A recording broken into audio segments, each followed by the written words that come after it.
Hello and welcome to Warhammer Joey. This is a quick rush episode. I've just gotten in from my battle. This is the lost episode 19, although in that actual battle I lost. But in this one, I won! Yes!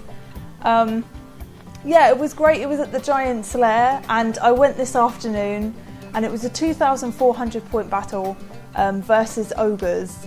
And I tried a few different things with my list, as did he. He was testing a list, so some of the things might be a little unorthodox, but that's why.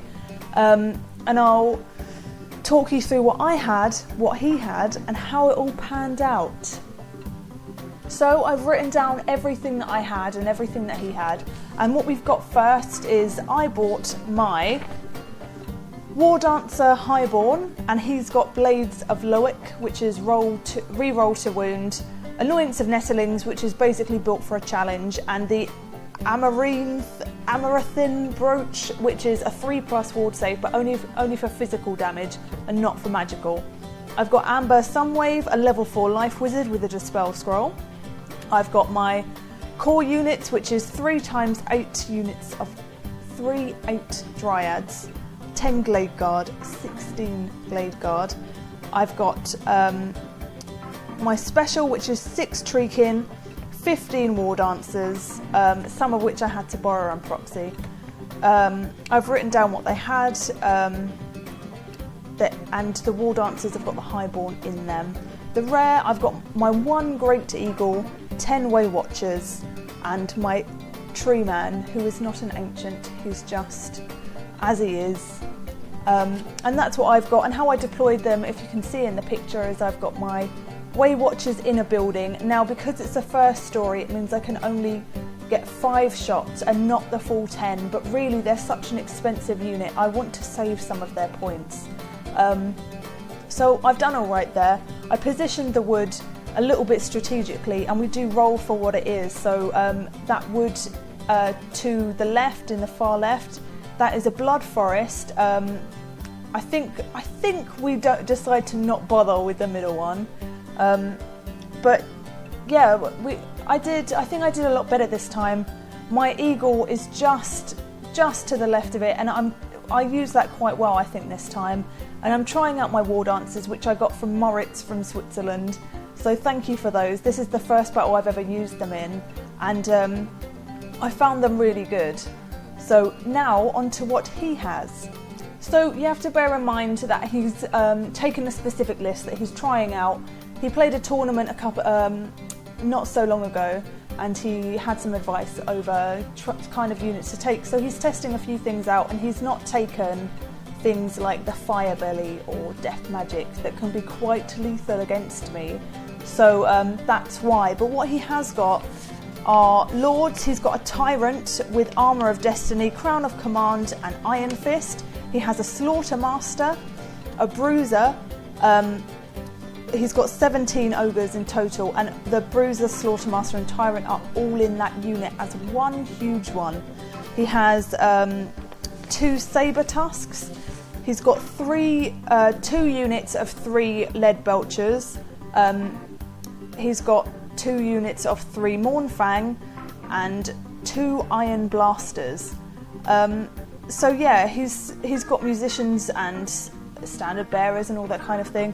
So he's got quite a solid list, and that huge unit is quite terrifying for me to see.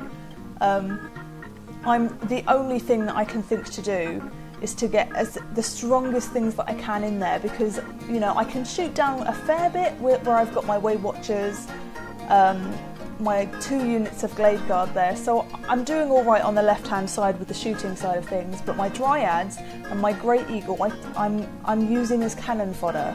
So this is how the battle plays out. Turn 1, it's him first. We do the magic. The only really good one that he gets is Troll Guts. I get Throne of Vines, Regrowth, Flesh to Stone, and Awakening of the Woods, because I roll 2 1s and 2 2s. So it's not too bad. I get Throne of Vines, which is really helpful because it buffs a lot of the other augments as well, and it serves me very well.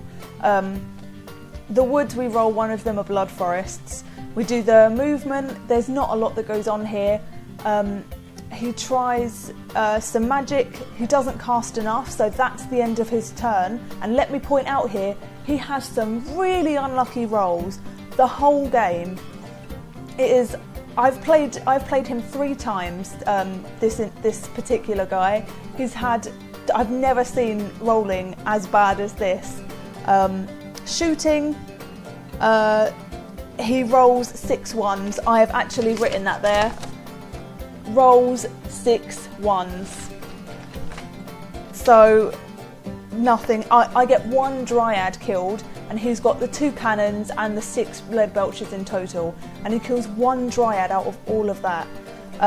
So the next, it is my turn. I do something I'm quite proud of in the movement phase, and what he's got is that massive unit with the Tyrant, the Bruiser, and the Battle Standard Bearer, like in the middle, and next to it is the Mournfang. So I'm a bit confused and concerned as to what's going to happen with this huge devastating unit, and the Mournfang are tough.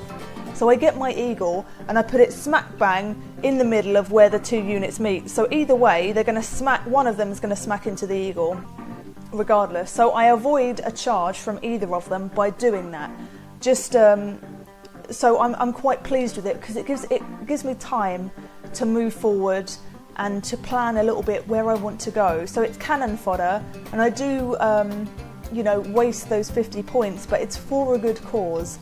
And also I do my magic phase, and so I've got Throne of Vines, Awakening of the Wood, Flesh to Stone, and Shield of Thorns. And what is important to say now is that Throne of Vines is the nuts, the mutts nuts. This is what you need to get off. If you're using life and you get this, chuck every dice at it, all of the dice, well, 6, but chuck the dice at it. If you get irresistible force, on a 2+, the miscast is ignored. That is ridiculous. This needs to go off because it remains in play, and it buffs Earthblood, Awakening of the Wood, Flesh to Stone, Regrowth, Shield of Thorns. It buffs every one of these spells to such a degree that a unit can become unstoppable. It's important. This is the most important spell of life, and I should have done that and I didn't. I waited until turn 3 to cast this. So this got dispelled on my first turn because I didn't chuck enough dice at it. And then I just cast Flesh to Stone because I had my dryads that were definitely going to get charged by the Mournfang. Again, that was another deterrent, just cannon fodder so I could move other units into play without getting charged. So I cast Flesh to Stone on them, and it's okay. Doesn't do too much to them. Don't get me wrong, the Dryads are a very good unit, and they are underestimated. For a core unit, they are strong, 2 attacks each. So they did fine. I move my eagle in between, Dryads block the Mournfang. Shooting, I kill one of the dogs in the woods, in the Bloodwoods they are. I kill that off. And because I successfully cast a spell, the Attribute of Life means I can recover 1 wound from my tree man, which previously got taken off by one of the cannons. So I'm doing fairly well, and I'm really reaping the benefits of the Law of Life now. Okay, so as predicted, the ogres charge into my eagle, the big huge block of them, and of course it dies. Shooting, a cannon takes off 3 wounds of a glade guard. It's not too bad. I get 1 wound off the other glade guard, off my dryads from the lead belchers, and again, not too bad. I do quite well in this round of this turn, and although my eagle dies, it does mean that I can get quite a lot of damage on my next turn. So my turn 2, what I do here is I've got my Way Watchers, and they've got the Highborn, and he is built for a challenge. He's not very tough because Highborns aren't, they've got not a lot of armour. But he has a 3+ armour save, but only 2 physical attacks. So I charge all the Way Watchers, and that's 16 with him in there.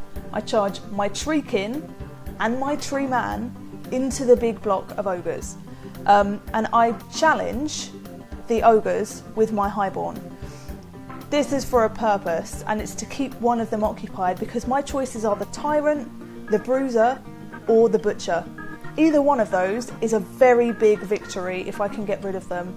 I can get rid of the Tyrant or keep him occupied, and that's great. I can kill the magic, and I can kill the Battle Standard Bearer, which means they don't gain from the leadership. What he ends up doing is using his Tyrant. So I do not kill him, but I keep him occupied, and that's fine. It means I can get some combat done on the rest of them. So I charge all 3 into there, and I've kept the other Mournfang occupied with my Dryads. I've still got some cannons shooting, but the main targets, like my Treeman, Treekin, they are not able to target because they're in combat. I don't get any magic off well in this phase, but I'm still doing pretty good, and I'm feeling quite confident that I can get rid of a few of those ogres.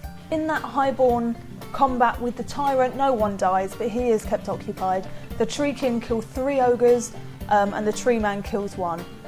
It's okay. I mean, I can't get the full benefits of my Treeman and Treekin because you can't use Stomp on them, but as far as combat goes this time, I'm doing alright. No wounds have been taken from either Treekin or Treeman.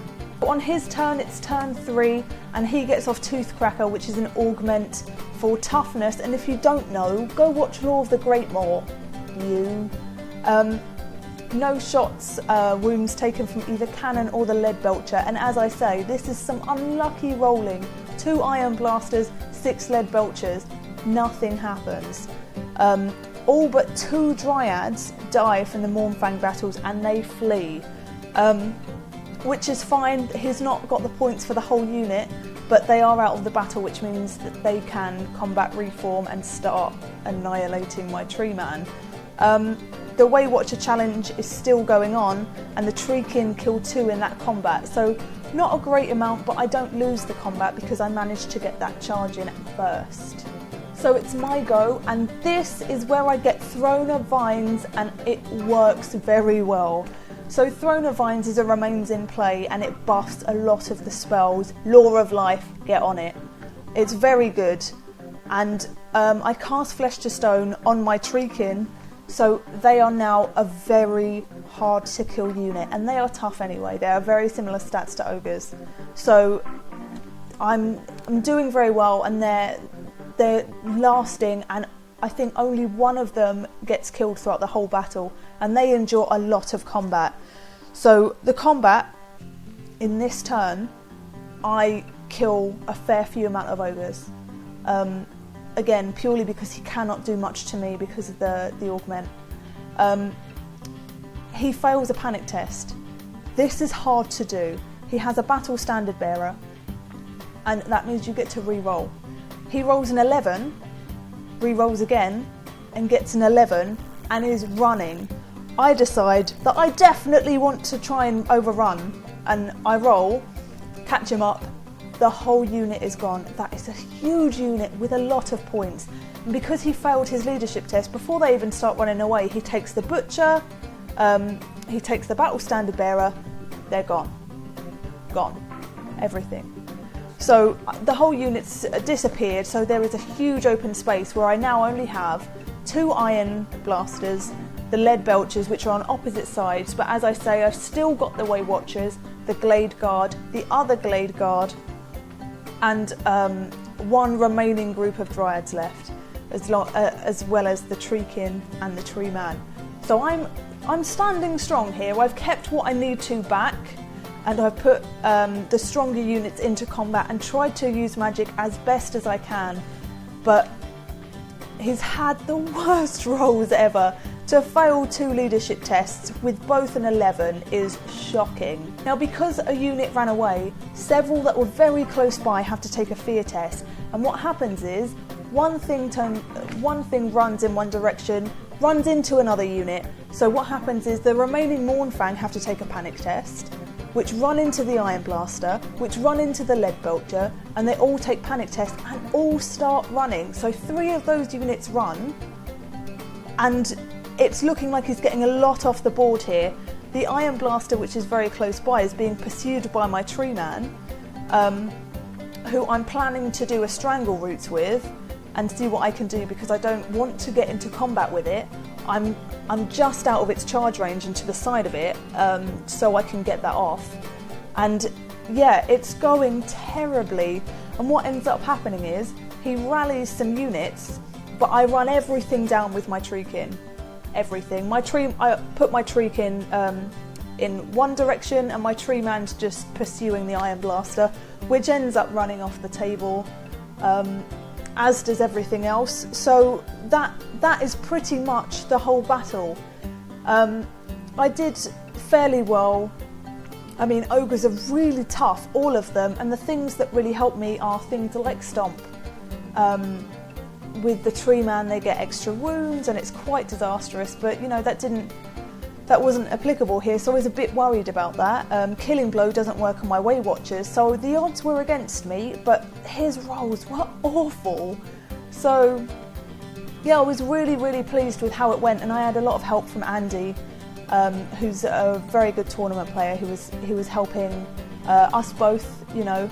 And credit to Shaun, he was my ogre opponent, and he was also telling me and giving me hints, especially with things like blocking with my Dryad, saying, you know, if they were to charge, they would hit the flank and not the front, and was giving me lots of really positive information, not just for me, but to pass on as well as. So, you know, it was a really fun battle. I'm pleased that I won, and I have to say Law of Life was so beneficial, where one important bit that I ended up having my Way Watchers run away, and because it was a 25% less, I cast Regrowth on them and got them above that. So I then rallied them a lot easier, and then had a whole unit left that I could have used if I needed to, but really they were just hanging back. So I had a lot of stuff left over, and you know, I pretty much cleared up the whole table. So yeah, it was brilliant fun, and I had a great evening and afternoon. I also picked up my dice bag. I love it. Those are Joey's berries. That's right. It's nice, isn't it? So this is mine. I love it very much, and yeah, I thought I'd get this battle out straight away while it's fresh in my mind. I've literally just gotten in, and yeah, it was brilliant fun. Thank you, Shaun. You were an excellent opponent, and this is the first battle I've won with him, and I've played him 3 times. He's a good player. As I say, the previous battle with him that I tried to get the video up, and it just didn't work. I lost that one. So don't be mistaken to thinking I only put this one up because I won. I did put both of them up, and I tried. But yeah, brilliant day. I have a demo battle tomorrow, and it's with Malifaux, not Warhammer Fantasy. So I'm going to see how that goes, and what I'm going to try to do is make a summary video to see if I can get across everything that Malifaux is in about 3 minutes, if I can, and see how that goes, see if I can explain it to you, and if I've taken it in myself. But yeah, I hope you liked this video, and I hope it was educational to you if you're an ogre player. And speaking of ogres, I'll put a link to it. That's the Ogre Stronghold forum down below. They have lots of interesting articles, they do videos and stuff like that as well, and links to some great bits and pieces, and they've been very kind to me. So yes, have a look at them. If you go over and you sign up and you're an ogre player yourself, say that Joey sent you. And yes, I will see you very soon. I will be doing a Law of Magic, and I want you to tell me what it's going to be. I've got a few people that want Shadow, Dark Elves, and Slaanesh. So between those 3, what do you want to see first? You tell me. I will see you soon. Like if you like this, subscribe because I told you to, and goodbye.